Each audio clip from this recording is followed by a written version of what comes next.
Are we live? Is there confirmation in the chat? Let's wait for that confirmation. If we are live, welcome to the show. As soon as we hear we are okay, we are live. Thank goodness. Thank you to the good people in the chat here on the Freetrail YouTube channel. Welcome to Trailgating, our coverage of the 2024 Black Canyon 100K, one of the most exciting races of the season and sort of the symbolic kickoff for the 2024 racing season. Golden tickets on the line. We got a lot to cover in today's preview show, but before we get to it, a big welcome to our co-hosts today and throughout the weekend. The best analyst in the game, Corrine Malcolm. Corrine.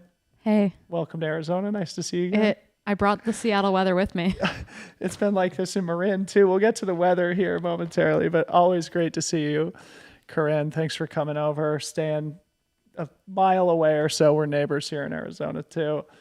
And all the way from Boulder, Colorado, the 2019 champion of the Black Canyon 100K, Mr. Matt Daniels. Matt, welcome to the show. Thanks for doing this. Yeah, thanks for having me. Stoked to be trailgating. Trailgating.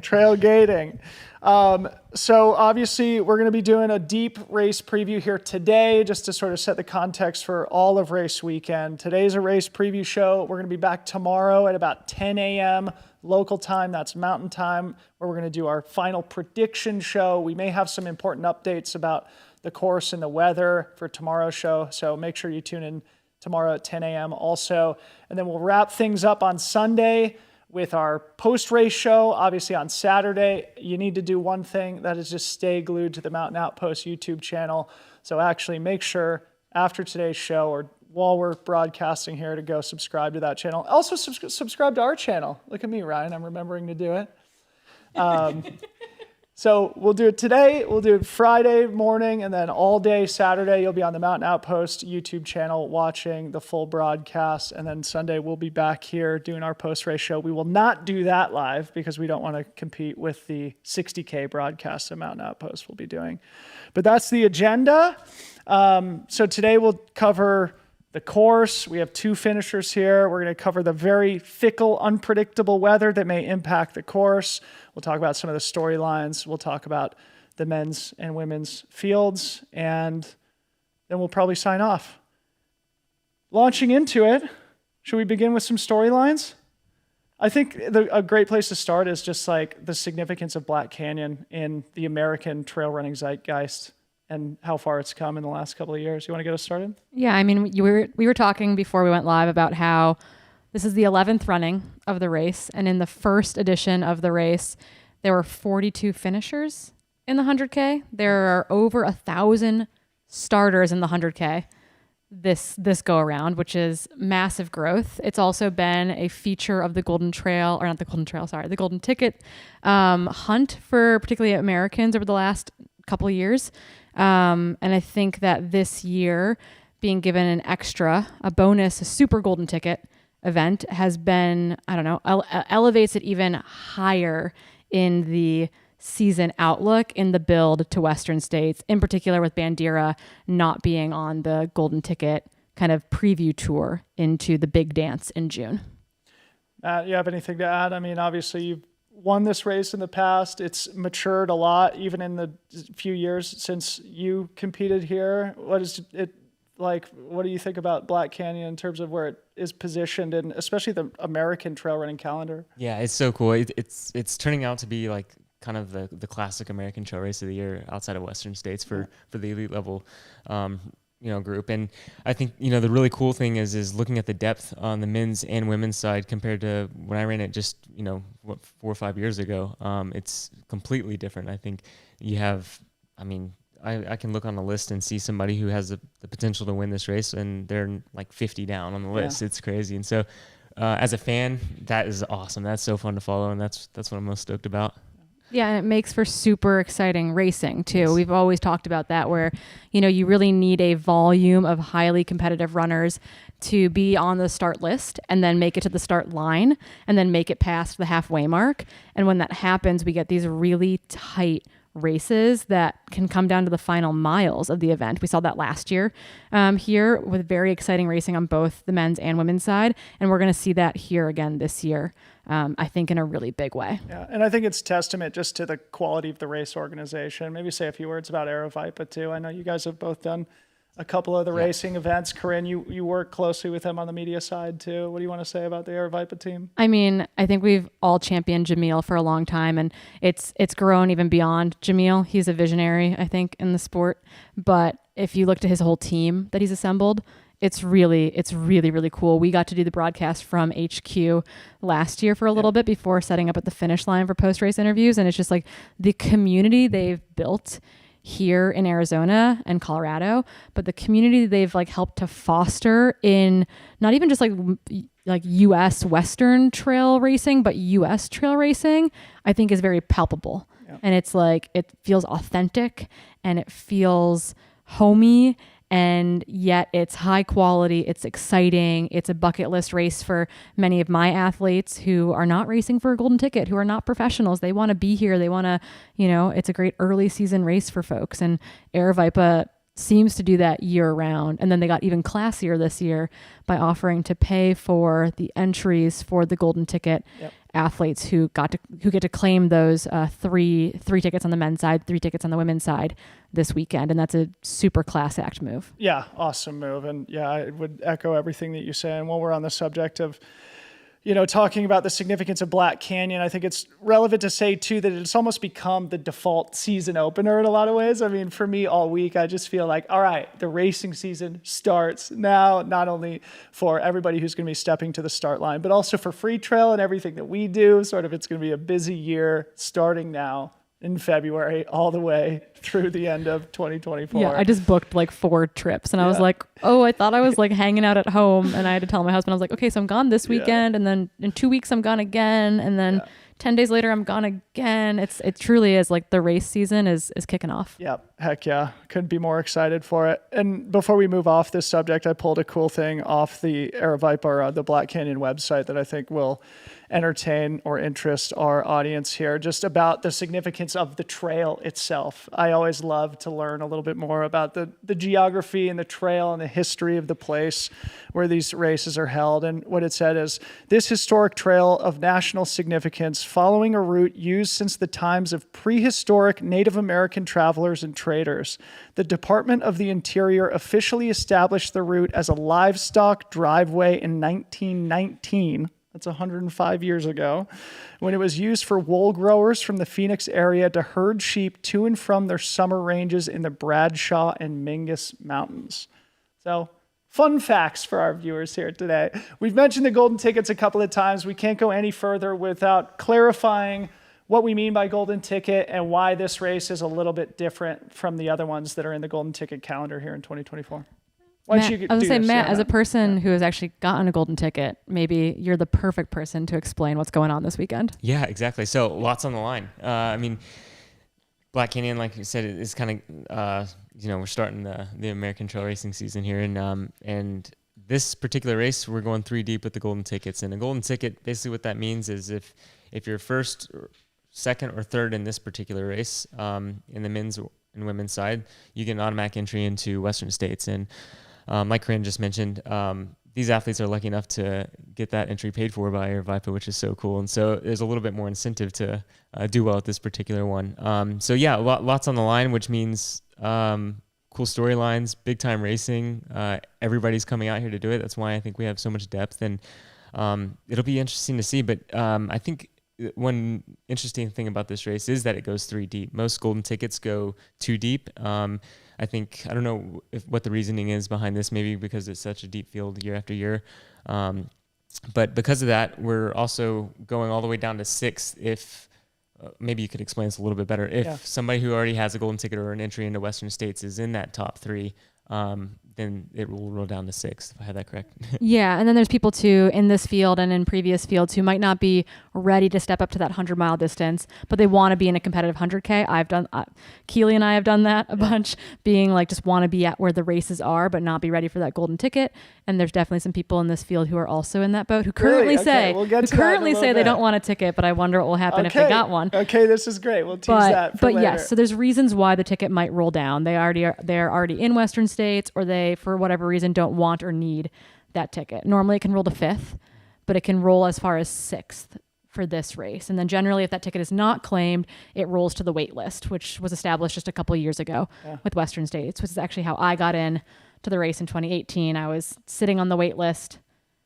Lake Sonoma happened. The tickets rolled. One ticket rolled out of the women's top 5, and I happened to be the next person on the wait list. So I joke that I got my golden ticket into Western states that year. So to add a little bit of internal color here, as we were considering what the golden ticket races were going to be here in 2024, there was no debate whether Black Canyon would be a golden ticket, but we were sort of wondering if we should add another race. And in conversations with people like Topher Gaylord and Craig Thornley and stuff, we just came to the decision, harkening back to what we were just saying about Aravaipa, we know they're going to put on a good race. We know they're going to put on a great live stream. If we give them 3 tickets instead of 2, it'll probably juice the competitiveness, which will only turn into something that's net beneficial for our whole community. So. And there's a lot of incentive, not even incentive. There's a lot of internal rumblings within like the pro peloton, let's say, in which we would like our races, instead of adding more races to a series, actually consolidating our racing makes things more competitive, which is what we want, which is what the brands want. Mm-hmm. And so I think that was a super smart move, because even if someone doesn't want a golden ticket, or even if someone ends up outside the golden ticket hunt, performing well here matters personally and matters to the brands. And I think that is was very insightful of you and the Western States Board to juice the competition here. Juice the competition. On that subject, I want to talk about the World Trail Majors here in a second, but on that subject of juicing the competition, fantasy.freetrail.com, we're picking 10 deep this year. The top 3 predictors are going to get sick prizes, a head-to-toe kit from Hoka for the winner, a pair of shoes for 2nd and 3rd place. So make sure you go to fantasy.freetrail.com, pick 10 deep, and then come back for tomorrow's prediction show. You may want to adjust your ballot a little bit once you hear the winning ballot from me and a couple of other respectable ballots from Corrine and Matt Daniels. But again, go get your fantasy picks in for a chance to win some cool prizes. World Trail Majors. Matt, you want to explain a little bit about this?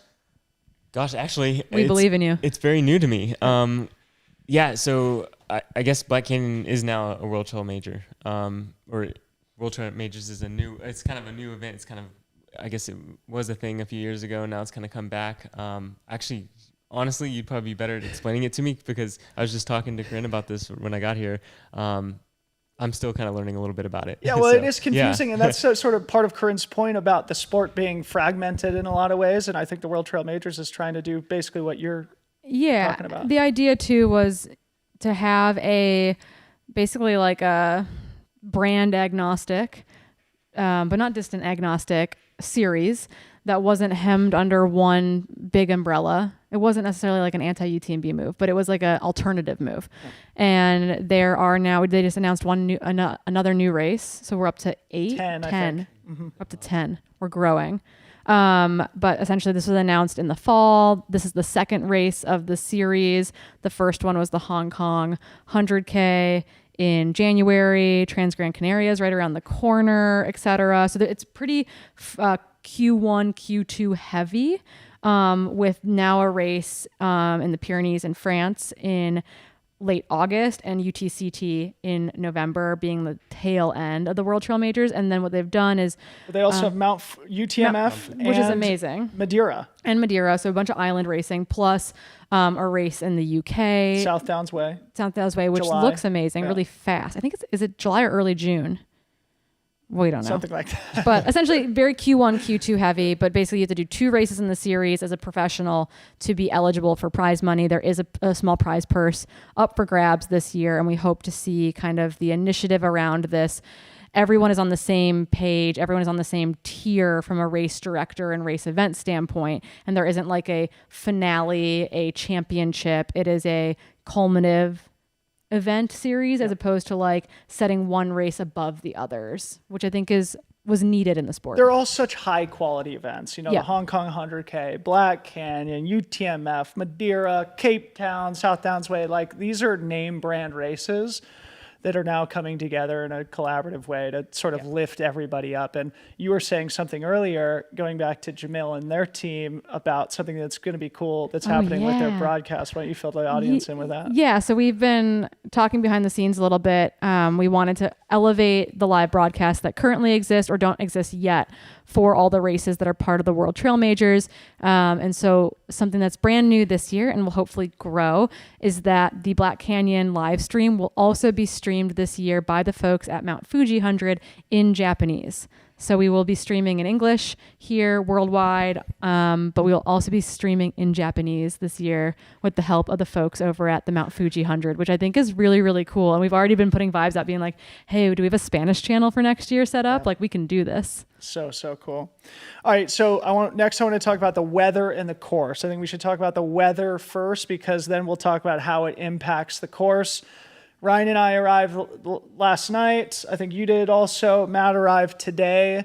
We've had It's now sunny. Yeah, we've had beautiful. some bits of sun.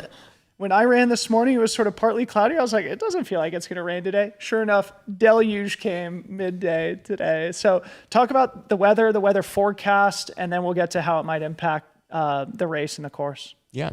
So last I checked, it looked like the high was going to be in the 40s. I don't know if that's changed over the last 24 hours. I mean, that's prime running conditions. 40s for 100K. Yeah. Come on. And if it remains overcast, I mean, that's going to be perfect. Now, the thing about Black Canyon is if it does rain a lot and the course gets sloppy up high at the start, it can be that cake mud, which is no fun. If the river gets flowing too much, that can be too high for crossing, and we're looking at maybe an alternate course. But right now, I think things are kind of holding okay, and it's looking like it's going to be almost perfect conditions. Of course, that could change. We are in the desert. So, I don't know. What do you think, Corrine? Yeah, I think it's going to be colder than anticipated. Like if we look at the long range forecast, next weekend would be sunny and 70 at Black Canyon City. So even hotter, a little bit further south than that, but a cool start, generally speaking. But it could be quite cold at the start. It was cold at the start last year, and this year I think it's going to be colder. There's a little bit of rain in the forecast, but not a lot. Like I'm from the Pacific Northwest at this point, and I'm like, if you don't have more than a half inch of rain in your forecast for the day, it's not a rainstorm. But could be a little bit wet out there, but I think overwhelmingly just cooler temps, and then potentially a very muddy first half of the race. And when water moves through this terrain, it can, like a trail that maybe has been pretty firm, like you've got new rocks there. Like you run through all of these, water runoff paths from start to finish, basically. Yeah. And it's like every single one of those could change a little bit with the rain. And so I think that while historically the front half of the course has been much faster, it's net downhill. We joke that people will PR their 50Ks in it, etc. If it is in fact as muddy as it could be on that front half of the course, it's not going to be quite as easy going. And then the back half of the course, I think, is a bit rockier, and it might be a bit looser because of the recent rainfall. And so I wonder a little bit, while the temperatures are setting up to be absolutely perfect for a very fast time, the conditions underfoot might not be as giving. I view this as a super unpredictable now, because as you've both said, the temperatures and the overcast nature of it would portend a very fast race. But a start line in the low 20s, which is what they're predicting for Mayer, which is the start line. We should say it's a point-to-point race. They start about 4,000 feet of altitude before making their way down to near sea level here, closer to the Phoenix area. But up there at the higher elevations, if it's in the 20s, and they're even predicting some snow like throughout this afternoon and into the evening. So there could be, some snow on the ground, or at least some lingering ice and moisture on the trail. With 20-degree weather, that's like not fast conditions. And, even if it does warm up, it won't warm up until they're 4 or 5 hours into the race. So it feels to me like it's a super unpredictable thing. And obviously it could impact the course if we do see a lot more moisture, just in terms of rerouting and turnaround. Matt, I know you've had experience with that. I don't know if you want to tell the audience a little bit about, why reroutes might have to occur even with just mild precipitation, because it seems like it's a real possibility this year. Yeah, so I ran it in 2019, and I think we didn't find out until about the morning of the race that it was going to be a reroute, and the reason is the river rose really quickly overnight, and so basically they said we're going to have to go down to the river and turn around and do an out and back and then finish in Black Canyon City. And so what that said was we're going to be on a lot of really runnable trail, some road section. I think we ended up having like 4 or 6 miles on the road, which played to guys like me with some speed. And and we got to avoid the more kind of technical rockier section with some vert. And so that changes the dynamics totally, if that's the case. I guess a lot of the big question mark will be like, how high does the river rise overnight over the next 2 nights? And then how much rain? Yeah, how much more rain do we get? If we don't get any more rain, I think conditions are about perfect, but we'll have to wait and see. Yeah, we were talking earlier about how Western states this past year rather, was super snowy in the high country. And we're like, oh, it's not a record-setting year. No one's going to break the course record. It's so slow for the first 50K. It's all under snow. But we had cool temps. And, that while the men's record did not go down, like the women blew apart the course record, and 10th place ran in 18:30. Like it's like one of those things where it's like, you have to see how it balances out. Yep. There might be a section that's a little bit, might mean that runners need to be a little bit more cognizant of like burning matches early, because it's net downhill and the conditions should be good for running. But if it's a little bit slippery, right, you just don't want to roll an ankle early. You don't want to fall. I ate it pretty bad early in this race with Magda in 2020. Yeah. But like you're running in a line of people and like someone stutters and you just all fall down basically. Yeah. And so it's like you have to be cognizant of like keeping it rubber side down maybe and conserving a little bit of energy, because if it is overcast, like the back half of the course might not be as much of a chew you up and spit you out as it has historically been. Yeah, so that's what I was going to say is there's been a lot of, I'm sure that the top contenders in this weekend's race who have been doing their sauna work, anticipating the warm Arizona sunshine here in February, when they're probably coming from places like Boulder or the Pacific Northwest, where it's going to be a lot colder, a lot more precipitation. So they're going to be coming down here and not going to be confronting those hot conditions. Typically, we would associate hot conditions with more attrition, especially when we see the density of competition that's, aggregating here at Black Canyon. And so cooler temps, potentially wet underfoot, super crazy competitive field. We could see crazy fast times, or if there's snow, mud, whatever, it could be a strength and a battle of attrition. And that's why we line up. That's why we race. It's going to be an exciting one either way. So talking more specifically about the course, we have 2 finishers here on the couch. Corrine did it in 2020. Again, Matt was a champion in 2019. So you guys are the experts here. Matt, why don't you open it up? Talk about like what makes Black Canyon, the course, unique and what makes it challenging. Yeah, so like I said, the course was it was quite a bit different the year I ran it, but I still got to experience a lot of the first half of the course, and it is a very unique course. I mean, I guess probably the first 20 or 22 miles is a pretty big net downhill. I mean, there's a lot of rollers, a lot of turns. I mean, it's a mountain biking trail, but at the end of the day, it's pretty net downhill, which allows for really fast first 50K. And that can be the problem for a lot of people, and it can also be the benefit for a lot of people.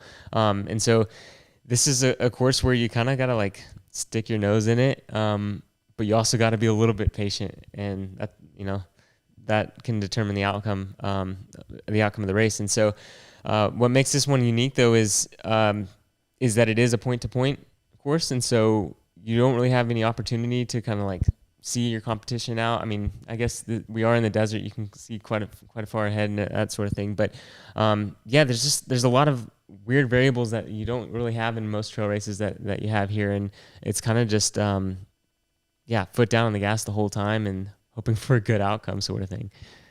Yeah, I want to have you add something, but Rye, if you don't mind pulling up the graphic of the course profile real quick to just give some context to the listeners. Go ahead, Corinne. I'd love to hear your input. Yeah, and I would just say that like you can get ahead of yourself in those the first 50K, but I think it's also it's twofold.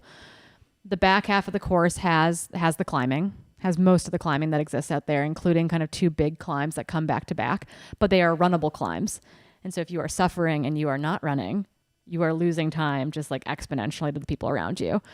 But that being said, it's one of those things where it's like if maybe you didn't feel great for the first 50K, but you're still in it and you can start putting it together on the back half, there generally are people that have messed up and are falling apart. So we'll see kind of, attrition is definitely changing in the elite field, even in the last 3 years. But I will say that the back half is rockier. The back half is hillier.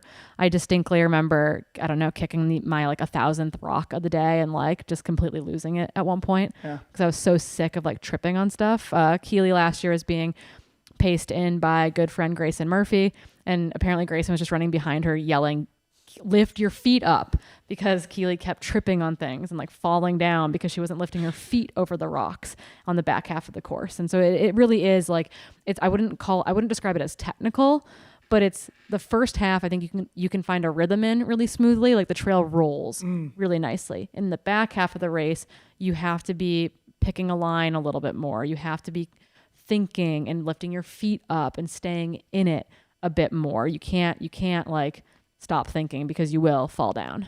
So talking a little bit about the race dynamic now, can you pull up the other graphic that shows Anthony Costales' splits?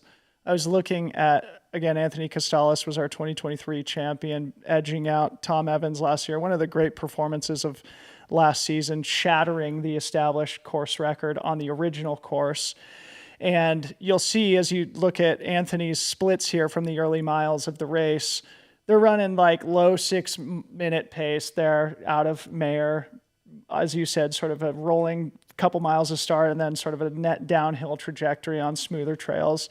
And I recall, Corinne, you and I being in the broadcast booth, and as they went through the Gloriana Mine aid station, which is mile 12 or so, there were 38 men underneath course record pace last year. And that trended like that for a long time. Yeah. Like there was a pack. We couldn't, people in the field helping us call the runners and in studio with like 6 people staring at monitors. We could not ID people fast enough because they were coming through in a full-on pack, which is I would say historically unusual for U.S. trail running. So maybe a question to both of you before we move off this. Like if you think about the fields that are assembling tomorrow, which again is historically dense, and we're going to have some statistics to back that up thanks to Travis Longcar. We'll probably share those in tomorrow's live stream. Where would you say is like the crux? Like where does the separation happen? What I recall last year is that Tom and Anthony sort of separated a little bit around Black Canyon City. It sort of became a 2-man race before Anthony ended up pulling away from Tom.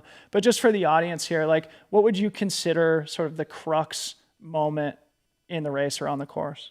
Yeah, I think there's 2. The early on one would be there's a climb after Bumblebee, and that will kind of separate mile 20 or so. Yeah, mile 20. I don't know around 20 or 24.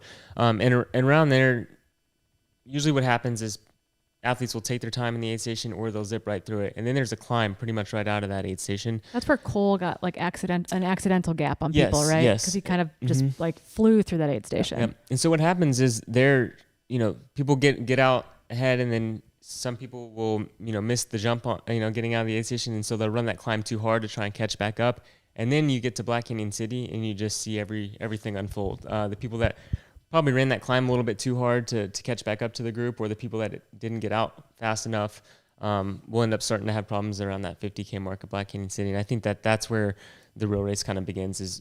This is one race where literally at halfway it tends to kind of, you start to see like who the real players are going to be. Yep.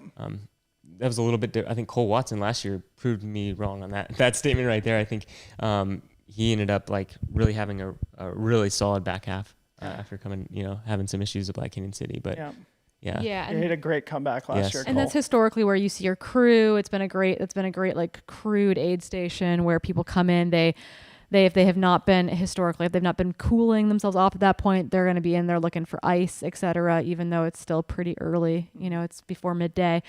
This year that should not be a problem, but this year they actually won't be crewing at Black Canyon City. They'll be crewing before that at the Deep Canyon Ranch. Yep. And so that will actually be a little bit interesting because it will spread out the aid stations a little bit, not the aid stations themselves, but the crew access aid stations a little bit. And so they will see, instead of seeing their crew around mile 35, they end up seeing them around mile 30, 31. Mm-hmm. And so I wonder, it's they're still getting the same amount of aid. But what that does mentally is that kind of chunks that aid station out a little bit differently. And so I wonder this year what we'll see happen in that Deep Canyon Ranch area versus Black Canyon City. And if we'll see moves being made just a couple miles earlier based on what happens in that crude aid station. Yeah.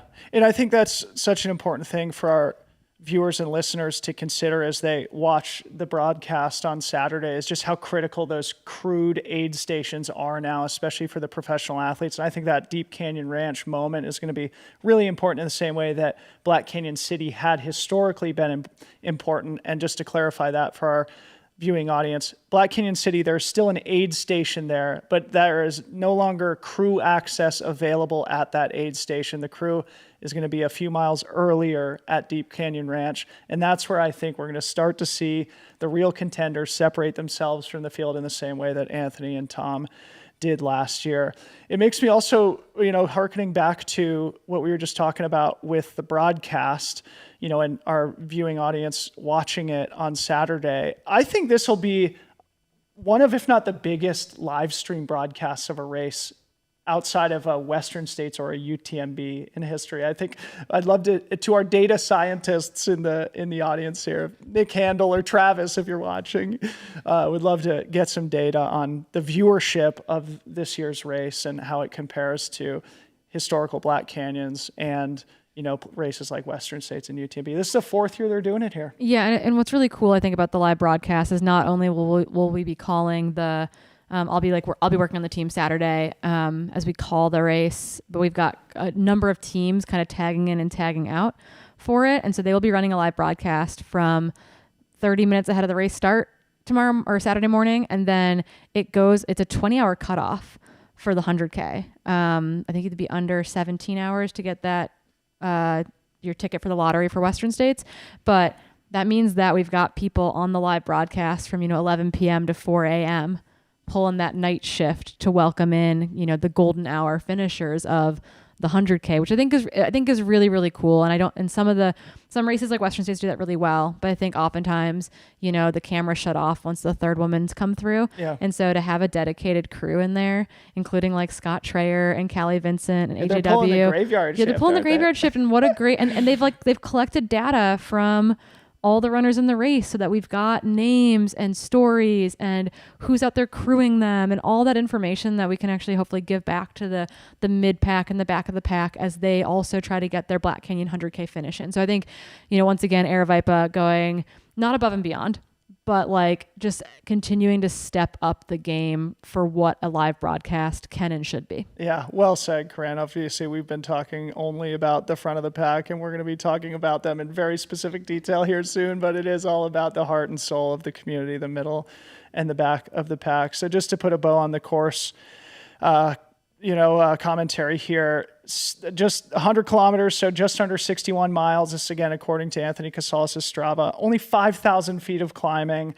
A lot of that climbing just comes in these micro up and downs, what I've heard, and you guys can confirm or deny, but one of the things that makes the course difficult, not only can there be loose rock, but it's just incessantly uppy, downy, twisty, turny, and so you can't just sort of like settle into a straight line groove, find your rhythm, and just rip necessarily. So just to add a little bit of extra detail there. Oh, I mean, you'll be running the course and you will see a person in front of you, but you don't realize that you actually have to hang it around a bend a quarter mile that way and then come back around the bend to meet back up where you just saw that person. Yeah. So it's very wiggly out there, but it's beautiful. Lots of beautiful wiggles. Beautiful.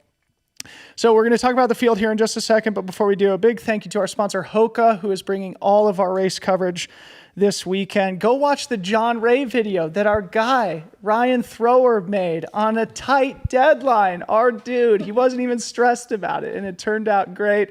Matt Daniels is in the video, helping to share some suffering with his good buddy, John Ray, on the track.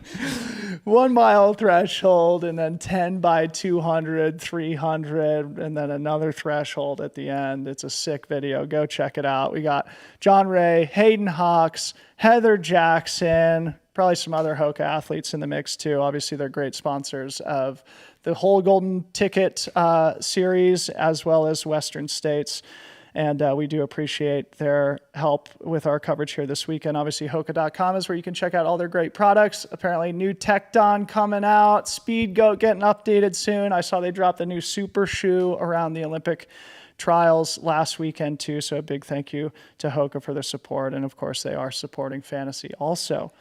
Getting into the fields now, I want to start with the men. And I specifically want to start with the men because I want you two to give us some sort of background info, some sort of insider knowledge on two of the characters that I'm personally very excited to watch race this weekend. Corrine, your athlete, Eric LaPuma, and Matt Daniels, your good buddy, somebody who you're helping to crew and pace on Saturday at Mary. We can start with you, Corrine. Tell us about Eric LaPuma because, as I said in our newsletter, I just have a feeling about this guy.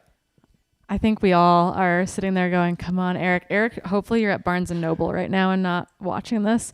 I'm really excited for Eric to be coming out of winter into hopefully what is a very strong race performance for him. He's so fit and so fast and trains through the absolute worst weather, I think, besides maybe like the folks up in Fairbanks or something. But like, you know, he's not doing fun training right now. Like he's pulling these like big weeks in like snowy, sloppy dirt road, Vermont back road, like runs and like does it with a smile, I'm pretty sure most of the time.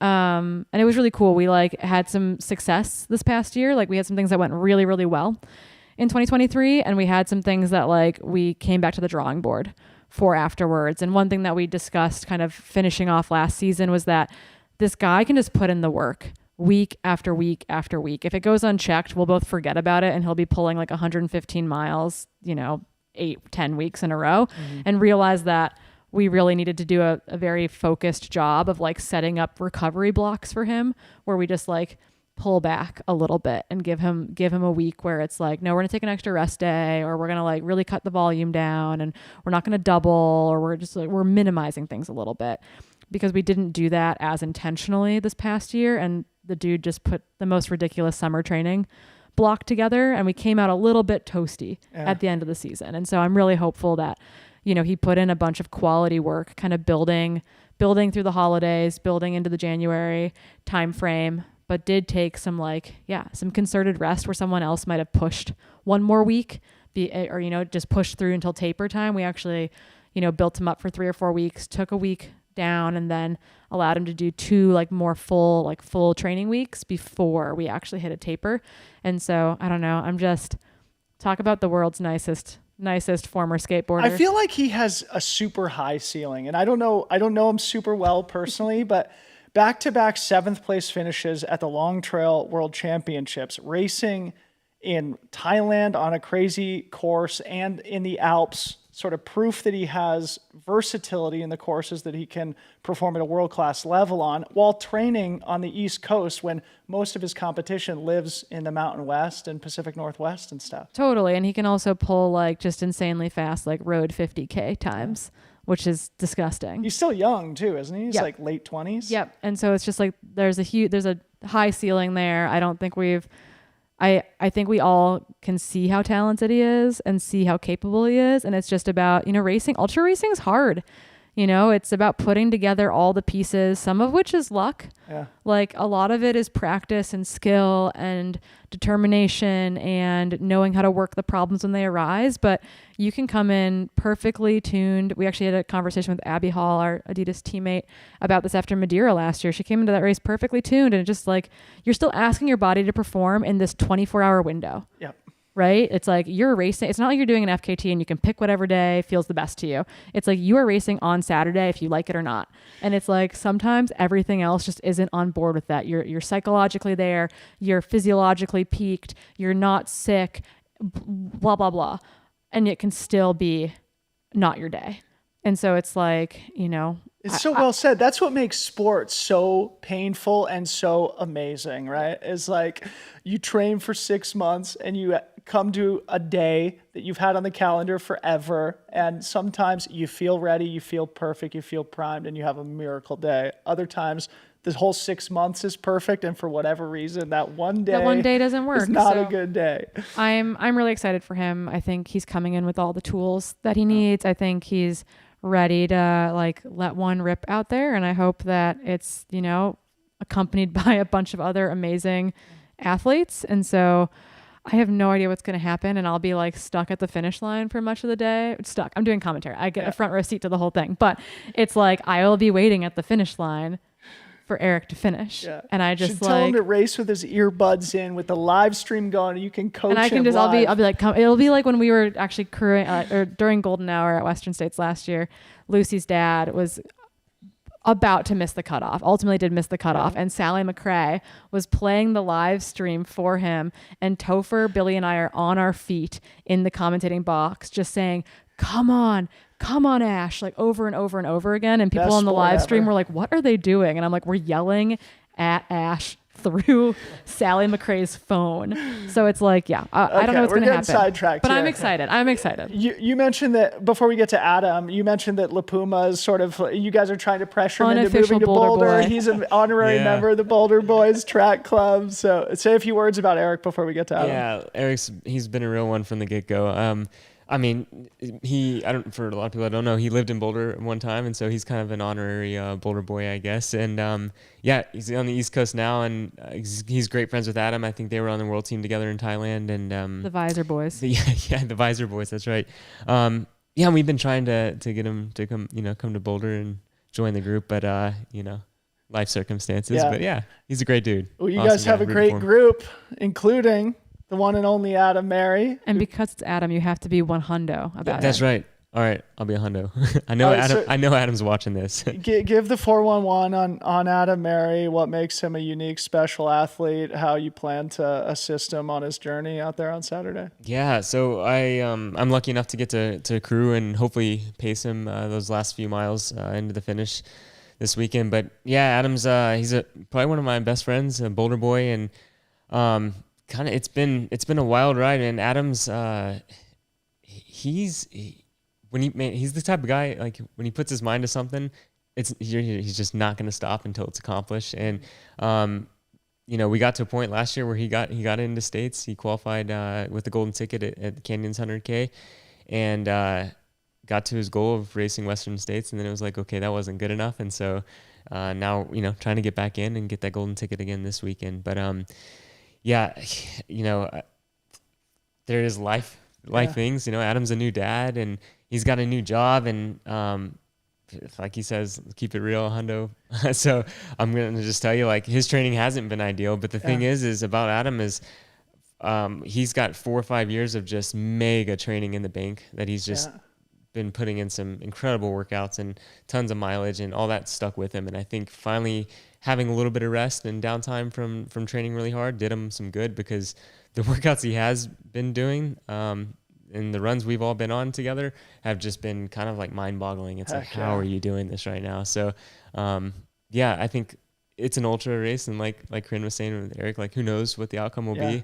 But I know he's really excited and feeling good and pumped to be out here. And he's run this race, I think, 2 other times, and so it'll be good to hopefully nail it. Really, this is his third time? Third time, yes. Oh, okay, awesome. Yeah. Okay, cool. Yeah, what I was thinking about with Adam is that if this does turn into a mud slop fest, that it really challenges people and produces some attrition, Adam's the perfect athlete to take advantage of those types of conditions and run himself into golden ticket contention, potentially even win here. So big shout out to both Eric LaPuma and Adam Mary. We can't spend all this time on every single athlete. I wish we could. What I'll do now is I'll just list out those who I view as some of the favorites. You guys can provide any color or agree or disagree about my characterization as these sort of being the collection of what our audience could consider the favorites on Saturday. I wrote down, outside of LaPuma and Adam, John Ray, Tim Tollefson, Ryan Montgomery, Hayden Hawks, Cole Watson. Am I right? Am I wrong? Do you guys have specific commentary on any of those characters? I mean, I think what's interesting is that two of those guys don't need golden tickets, Yep. which is dangerous because they are two of those guys. Three. Cole, John, and my brain's not working. Ryan Montgomery. There we go. That's dangerous because they don't have to race to anyone else's tactics. They can go for the course record. They can be on a training run. They can be, throwing down as hard as humanly possible. That's dangerous. And I think that all the guys going in will know that those three in particular, like if one gets away, type of thing, like doing the math. Yep. There's gonna be some public math going on Saturday for placements. And I think that is interesting though. That definitely flavors a race like this a little bit differently from a tactics point of view. Yep. Yeah, I couldn't agree more. I think one person that is kind of in the back of my mind that I'm curious to see how he'll do. He hadn't had I think the races that he's won it over the last year or two, but Jared Hazen, it's like when the guy's on, the best in the world. See, I wrote his name down too. It's so funny, and right? Kirsch, right? You got a bunch of Arizona boys. Kirsch, we're claiming him for Seattle now, but like you got some Arizona boys who know this course and know the terrain super, super well. Yeah, and like Hazen had a tough season last year from memory, but the year before, I think he was third at Canyons. He was fourth at Ultra Trail Cape Town. But it wasn't that long ago. It was 2019 that he ran whatever it was, 14:25 at Western States, running the second fastest time ever. The dude is only 28 years old. I checked today. He's been around almost as long as I have. So Jared Hazen, like, it's so funny, like living so close and having experience, obviously, on this trail. Yeah, for the only reason I don't include him in that top bracket is just sort of like the recency bias of it, right? But absolutely, Jared Hazen has proven throughout the course of his career that he can win a race like this. Cole Watson, I think, is somebody we can talk about because last year's performance was interesting to me in that he was the early leader. He went for it. He wanted that golden ticket, suffered at Black Canyon, still turning around, brought home fourth place, running just over 8 hours, I think. Still one of the faster times in race history. Then doubled back, got his golden ticket with a victory at Canyons. Comes in, I know, hungry here for this one. So Cole Watson, somebody who I think our viewers and listeners can look out for. Tim Tollefson comes in as sort of like, you're not really sure what to expect. How right? is he an underdog, right? Right. Like he shouldn't be. Right. But yeah, we're coming in being like, he's obviously very, very talented. Yeah. And if it is the Tim that we know and love, and he is fit and ready to go, let it rip, and he wants to get into Western States, there isn't a reason why Tim shouldn't be in that front group mixing it up. Yeah. Yeah, I think a lot of people forget how fast Tim actually is. I mean, the guy was in the Olympic marathon trials, and yeah, he's got so much leg speed. I think his UTMB performances kind of overshadow what he's capable of doing on a fast course too. And so that's another runner I'm really excited to watch. Yeah, they say horses for courses, right? And this is the type of course for the horse that is Tim Tollefson, a net downhill, a lot of fast runnable sections, but also he's very good in technical terrain. So this could be a great reemergence for Tim Tollefson after that tough UTMB that he went through, but earned a proud finish at the end of the 2023 season. I have some wild cards here that I'd love for you guys to opine on. The wild cards I've identified are Andrew Bumbalough, Nate Jukes, and Hans Troyer, each for sort of different reasons. I guess Bumby and Nate Jukes sort of fall in a similar category, being sort of road to trail transplants. Corrine, do you have any commentary on that? I'm always excited about a road to trail transplant. You don't know what you're going to get. We have them every single year come in. I think Mackay Clemens historically would kind of fit into that category too. He is one of the DNSs that we'll maybe mention it here in a second, like the notables that are not going to start, so that you don't come for us in the comments in a little bit. But yeah, I'm always interested to see these road to trail athletes come in, just because there's exciting potential there. But the trail is a learned trait, I think. And there are road and track athletes who naturally have it. But we've also seen, I think particularly on the men's side, maybe more than the women's side, like it just taking a little bit longer for guys to come into the sport and nail it versus at least in the last couple of years, we've seen women come in and just like kind of more easily find that transition point. So I'm always curious to see what that means come come once they jump into the unknown, right? If they've never run 100K, if they've never run further than a marathon or a 50K, it's always like I'm curious to see what this looks like. Andrew Bumbleau has run 2:10 for the marathon. Put that in context for our audience. Has there ever been somebody with that type of speed to come into a race like Black Canyon? A really cool set comes to mind. He's 2:10? I think he's 209 maybe. Oh, 209 really? high or 210 low. Wow. Maybe the only guy to ever come to this race faster than Bumbleau. But I don't think he had the top end speed like Bumbleau had. 13:12 5K guy, I believe, is what Bumbleau's run.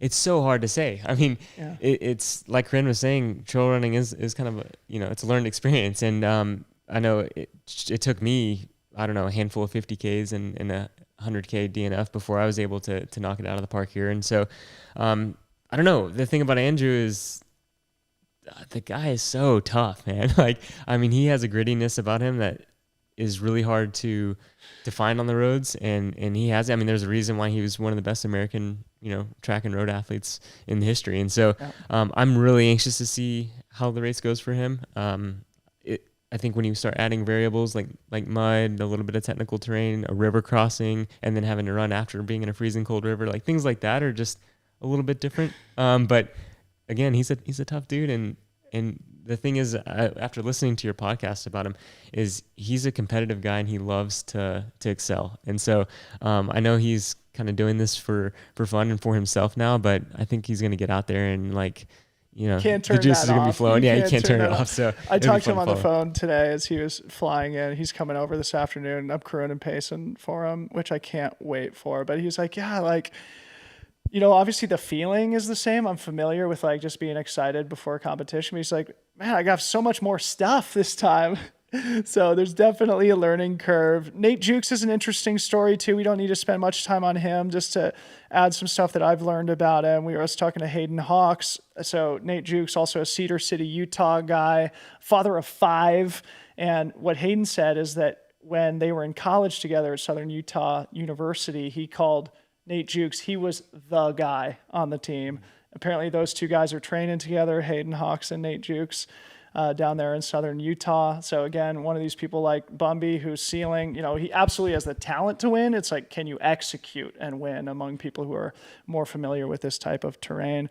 And then young Hans Troyer, never heard of this guy before Bandera. Just smashed Jim Walmsley's Bandera time, right? Like really tight turnaround. I guess there's some confusion about how those two times compare, but either way, he ran a historically fast time with zero competition, with it not being a golden ticket year. But it is a very tight turnaround. So very curious to see what kind of legs he comes in with. He'll be on the panel tomorrow afternoon, so I'll get to learn more about him live with you all. So we'll be hosting elite panels tomorrow at 3 and 3:30, and he is one of our guys. So curious to actually super young, 23. Too.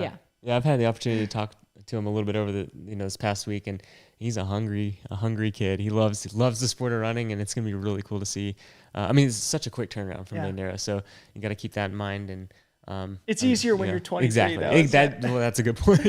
Yeah. So that's another guy that's going to be fun to watch. Anyway, you just love to see it, especially with Bumbleau and Nate Jukes, of stepping up to 100K for a first time and jumping in the deepest of deep ends that you could possibly jump in. And it'll be a fun storylines for our audience to follow. We just basically glanced over Hayden Hawks' name, but just briefly, he's returning to competition after injury. Hayden, like the epitome of competitiveness, self-belief, and desperate to get back into Western states. I expect to see Hayden racing at the front tomorrow.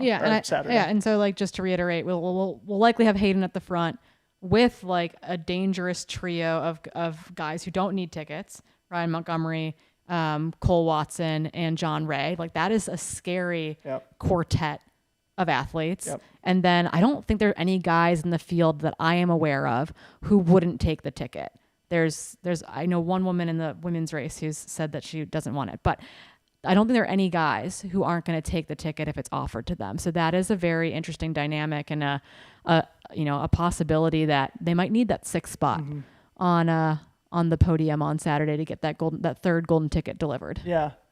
Cool. So we don't need to spend too much more time on the men. We should talk about the women, but go to fantasy.freetrail.com. Look at this start list. It is crazy. It is truly historically deep And again, we're going to provide objective, measurable statistics. Thanks to Travis Longcar about that on tomorrow's live stream. Some other guys I'm looking at, people like Rod Farvard, Matt Seidel, Chris Myers, Noah Dussault, who quietly finished 5th last year, Seattle's own Noah Dussault.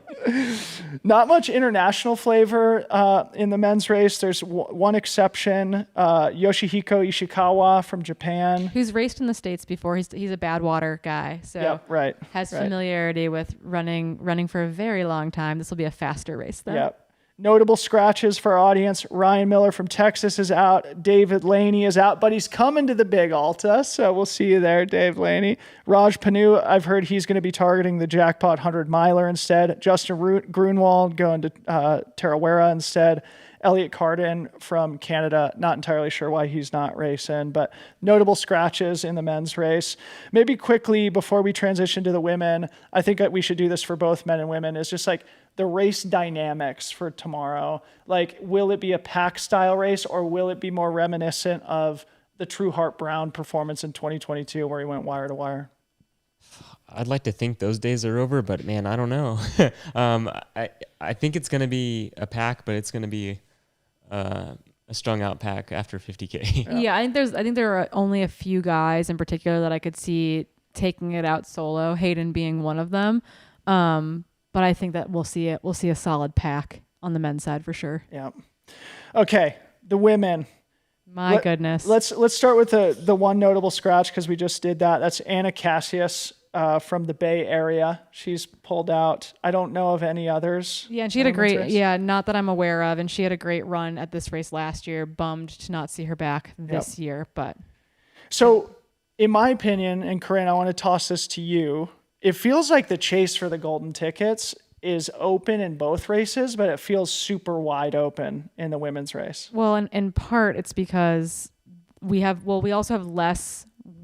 Heather Jackson's the only person who already has a ticket in this field, which is definitely creates, once again, a slightly different dynamic when it comes to like, oh, how far is it going to roll down, right? Like all of a sudden in the men's race, it could roll down pretty far. On the women's side, MK Sullivan's the only one who has openly said that she currently is not going to take the ticket. Okay. In part because she wants to do Zagama. Like that's one of her focus races. So I think that makes that in and of itself also makes it really open, but also like will create this battle dynamic in which it's like, oh, the ticket's not going to roll. Like I have to be 1, 2, 3. So I think that is a very interesting way for the field to set up. But there's also like, we've got a pretty level playing field. Who would you consider, like, as I just listed that pack of whatever 6 or 7 favorites in the men's race, is there a similar group that you might identify as the race favorites for Saturday? Yeah, I'd say we've got Heather Jackson, who battled at the front of the race last year to finish second to Keely Henninger. I think you've got Rachel Drake, not stepping up for the first time to the 100K distance, which I think is important to note. She did run CCC back in 2019. Did very well. Yeah, did very well. Also just ran an insane CIM, opted out of Olympic marathon trials to be here instead, is hungry for a golden ticket. She's got to get that race in before she starts residency in July. So Western States hopeful. I think Anne-Marie Madden, whenever she's in a race like this, you've got to count her in a podium or golden ticket position. She's gotten a golden ticket here before. I feel like there's a lot of experience heavy folks in this race too. Sarah Beal, I know that's one of Matt's, keeping his eyes on her. Her training's been really, really good, and she is incredibly fast over the 100K distance in particular. If she can finish this thing, I'd count her in my top 5. Then you've got people like Shea Aquilano, who proved last year that they've got the speed to hang in this group. Super young, but this will be their 4th appearance here at just 23 years old.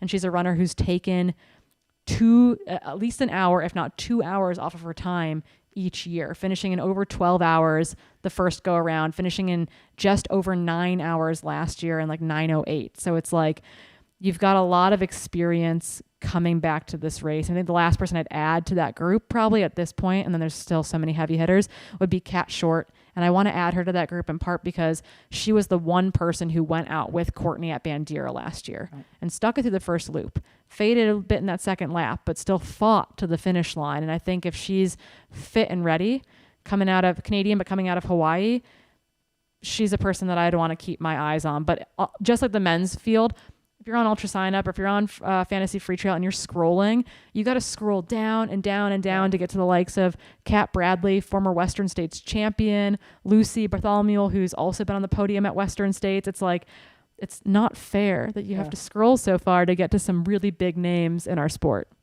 Anything to add there, Matt? Yeah, I think the one runner I'm most excited to follow on this course particularly is Alison Baca. I mean, her diversity is insane. It's so 6th at the World Championships last year. Incredible, yeah. I followed her on Instagram that day. Ryan had some amazing photos. I was like, who's this American? Yeah. Alison Baca is a mom as well, and is a really, really good downhill runner. We'll see what that pans out to in the first 50K of this race, but is just like clearly very gritty and really strong. I think she has a pretty decent marathon from Colorado as well. She I think barely missed making the trial standard. I think she tried at CIM and was really close. But yeah, so you're just kind of like, this field's wild. And then there's some like wild cards in the mix too. Going back to Rachel Drake, Matt, do you want to add anything on that? Because she ran 2:35 at CIM and then opted not to do the Olympic trials, as Corrine just said. She had a great, I think it was a 30K in Hong Kong too. Yeah. She's one of these people that's so immensely talented and really just frustratingly anything she pushes talented. Her focus on, as sort of our resident road to trail guy here on the couch. Is there anything you want to add about Rachel in particular? I mean, the way she races is always, it's mind-boggling to watch. I mean, she's so tough, and like CIM, for example, like I think she went through a rough patch and then just came out of it and was still able to run 2:35. Like that's so hard to do. But the big thing with Rachel Drake is like she hasn't run that many 100Ks, and so I think by bypassing the trials, it shows she loves trail running. She wants it. Is what it shows you. She wants to get into Western States, and I mean, we were just joking about this.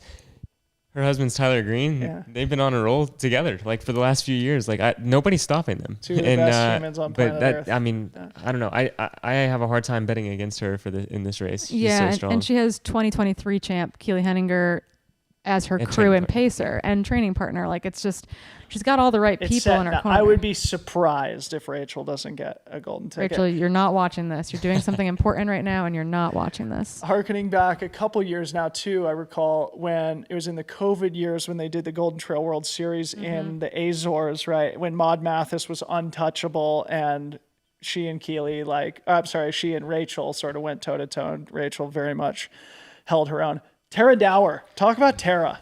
I mean, I would love to see her race less and just absolutely destroy us all more, because she just has this ability to, she's not quite Claire Banworth style, but Tara just can't stay off a start line is the vibe I get. And she's so darn good at it.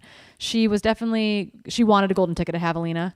You knew that going in. You felt that from her out there. Did not have the day that she had planned, but this is, the woman who ran just like the most insane Colorado Trail FKT that was supposed to be like a 2-person unsupported FKT attempt that became a 1-person supported FKT attempt when her hiking partner dropped out of it, and then was gonna turn around to run Rabbit, and also has her eyes on the AT for this year. She's so good at the longer distances, but she clearly has the chops to put together a shorter, faster race. And so it's there's a little bit of unpredictability in my mind, just because in my head, I'm she's really good at 5-day events, but she's also really good, I believe, at the shorter stuff too. And I just think that the toughness that she has cultivated and the psychological flexibility that she has cultivated is a skill in and of itself. And I think that is a terrifying quality, particularly with the conditions maybe being a little bit sloppier than average on Saturday. Not to get ahead of ourselves, but what it reminds me of is Courtney Dauwalter in a lot of ways, right? Somebody who can do these multi-day vision quests, but who can also step up to any start line with the best in the world and be a contender to win. Riley Brady, haven't mentioned them yet. Great racing in the desert. 2nd at Javelina 2 years ago. 3rd in 2023. Back here. Yeah, didn't have the Western States they had hoped for getting in off that golden ticket. I've kind of had some near misses, and so I'm really excited to see them hopefully put together a really strong performance, clearly very fast. If you run fast at Javelina, you've got some durability and some leg speed. And so I think this will set up to be hopefully a really good course for them. And they're really good friends with Meg Morgan, who got a golden ticket here last year. That's one of Riley's main training partners. So hopefully the Boulder Buds, they're not the Boulder Boys, they're the Boulder Buds, come through and have a podium threat on their hands. Anything to add there, Matt? I have some other just like international flavor for our viewing audience here. We got Aussies and Canadians. Lucy Bartholomew. I got a bunch of messages about Anna McKenna. Don't know a lot about her. Super, super solid, and came up just short at Tarawera and Canyons last year for golden tickets. Okay. So this gal wants it big time. And did she travel to race here, or is she one of the Aussies who lives and trains? I think traveled to race here. Okay, great. And then you mentioned Anne-Marie Madden. I also you mentioned Kat Drew too. I did not mention Kat Drew, but Kat also Drew, Anne-Marie Madden, Arden Young are our Canadian trio. Yeah. And I think there's actually more. I think Genevieve is also Canadian from Quebec. Right. She'll be on the panel with me tomorrow. So the Canadian flavor is strong. I think Anne-Marie Madden and Kat and technically I think Kat Short are probably the ones that we're looking to. But Kat Drew, she's gotten a golden ticket in before, did mostly 50Ks last year, needed a break from the 100K, 100-mile scene, crushed a bunch of 50Ks last year and decided that she wanted to go back up in distance this year. And she is very, very fast. Let's talk about Kat Bradley here quickly too. You mentioned that you have to scroll a long way to see her name. Western States champion, and she put up a post the other day that I think resonated with all of us. We were talking about it before we went live here today. Matt, anything you want to say about Kat Bradley? I think she's in maybe the best place mentally she's been in a long time, and it's kind of like, let's just go out there, see what happens, and rock and roll. And I know her training's been pretty good lately. She's enjoying life on the island, and I don't know. I wouldn't be surprised to see her have a really good day. Happy runners are fast runners. Exactly. Yeah. She's just unbelievably talented as well. So I don't know. I think she could have a really good day as well. Yeah. Could be it shouldn't be a breakthrough because she broke through. I think we're like winning Western States. Exactly. That was kind of the breakthrough. Yeah. But it feels like we've kind of been missing Kat Bradley from our lives, and I think that she's been on this quest to kind of find some, some grounding in her life, and I think that has finally happened. Is the vibe I get. It's a reemergence. Yeah, it's not a breakthrough. Totally. But again, going back to what we said earlier, sport can be so beautiful and so cruel. You can win Western States, and then you can have 5 or 6 years where your health and your body life gets you. And life just won't cooperate with all these running goals that Kat in particular had set for herself. 2 more names that we have not mentioned, and we're not going to mention a lot of people because the field is 60 deep. But kind of talking about coming back, I've got one person coming back and one wild card. Coming back, Anna Mae Flynn. Have not talked about Anna Mae. Phenomenal talent. Has golden ticketed into Western States before with the Lake Sonoma, where their Lake Sonoma performances. Mega talented. Had hip surgery last year. Has been running her way back into fitness. Has a amazing group of women in particular to train with in Salida, and they just all seem to be just chomping at the bit to find world domination. And I think that akin to Kat Bradley of this, she's finally in a place where it feels like we're ready to see her show up again. Yes. I think Anna Mae Flynn also has that same energy where I think a lot of that was physical and physical health coming back around. And so I'm just really excited to see her back on a start line of this caliber. And I hope that she's feeling good. And then the wild card I wanted to mention, we were talking about her before we went live, is Marcy Klimek, who is not going to be a name that probably anyone knows unless you're from Oregon, maybe Ashland, Oregon area. I think she's living in Montana right now, but I know her from the Bellingham PNW folk. She probably has the fastest marathon PR in the field for women at just over, I think it's 2:30:48 or something. Wow. Mega fast, is very new to the trail. She has run a 4:04 50K, but then also won the Waldo 100K last year outright, beating the guys and breaking the women's course record. And while Waldo does not get the shine it once did, everyone who's anyone in the past 2 decades has run Waldo 100K. So to break a record that has been around for a hot second shows that she's got some chops. This will be a different race environment. Yeah. Waldo probably felt pretty chill and you're just out in the woods for a while. This will be that on steroids. And so I'm really excited to see that road to trail talent come in a name that people aren't going to recognize. You just put her on my radar. I'm going to write that down for my fantasy reconsideration for tomorrow's show. Anyway, again, it's so deep. We hate to leave any names out, and this is but a subset of what is going to be historically competitive race on Saturday. So big respect to everybody who we've named, and especially those who we haven't named. It's going to be one for the ages. Yeah, I had to stop scrolling because I just keep seeing new names come up, and I'm like, no. What about the race dynamic question that we ended the men's conversation with? Will we start to see more of those 15 deep packs in the beginning of races like Black Canyon? Because last year, we remember Heather Jackson took it out hard. Yeah, and I think that if it was dry, I would be like, well, Heather Jackson's going to take it out hard again. Yeah. She's got nothing to lose. She's in Western States already. The woman races aggressively from the front of the field, and I love her for it. Love it. I think with it being a little bit muddier and a little bit colder, that does not play to Heather's strengths. I want her to prove me wrong in so many ways, but I think that will make it a little bit more challenging for her. Like she even reflected on that after the race last year, that she was struggling on the downhills, she was struggling on the rocks, etc. So I don't know that she'll be able to do what she did last year if the front part of the race is so muddy, which I think actually means that we will see an interesting pack form with maybe it might not be 15 deep or 38 deep or whatever we saw at mile 12 of the men's race last year, because the women, I think, race maybe a little bit more not reserved, but like with a little bit more tact at times. Maturity, yeah. Whatever you want to call it. Thoughtfulness, maturity, caution, pacing, intelligence. Maybe intelligence. So I'm not going to entirely blame it on all that, but I do think that we'll see a pack at the front, but I don't think it's going to be 15, 20 people deep. I think we're going to see a group of like 5 to 10 break away, and we'll see that group probably. I think our winner will come from that group. Yeah. I agree. I was gonna say I think there's probably gonna be like a smaller pack lurking behind, and maybe we get another golden ticket out of that second group, kind of just cleaning house. But we'll see.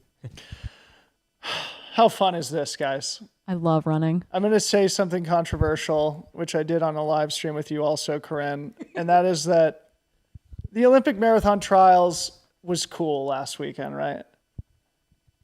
This is gonna be so much cooler, and we have the Super Bowl on Sunday. This is going to be the best sporting weekend. Is this better than Boston? Is this what's happening? Hashtag better than Boston. Hashtag better than the trials. What a fun way to get race weekend started with the two of you. We're going to be back again tomorrow, 10 a.m. Mountain Time, right here in our Airbnb studio. The three of us again, we're going to be doing a last-minute prediction show. We may have updates about the course and the conditions and things like that. So do tune in tomorrow at 10 a.m. Also, again, fantasy.freetrail.com. Start getting your picks together. We'll reconvene tomorrow and talk a little bit more about that. Big thank you to Hoka for their support of our coverage. Again, go watch Ryan's video about John Ray. Big thank you to Ryan for being behind the scenes today and throughout the weekend.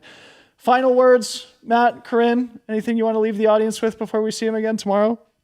Gosh, try and get some sleep. I'm too excited. The hype is real. I just bought a new book so that I'll hopefully sleep tonight. But yeah, we'll see you guys back here tomorrow, and we'll finally divulge our actual fantasy free trail picks. Yeah. Before you go, please do subscribe to the channel. And then once you do, go to the Mountain Outpost channel, subscribe there too, and make sure you watch all the coverage in both places throughout race weekend. For Matt Daniels, Corrine Malcolm, Ryan Thrower,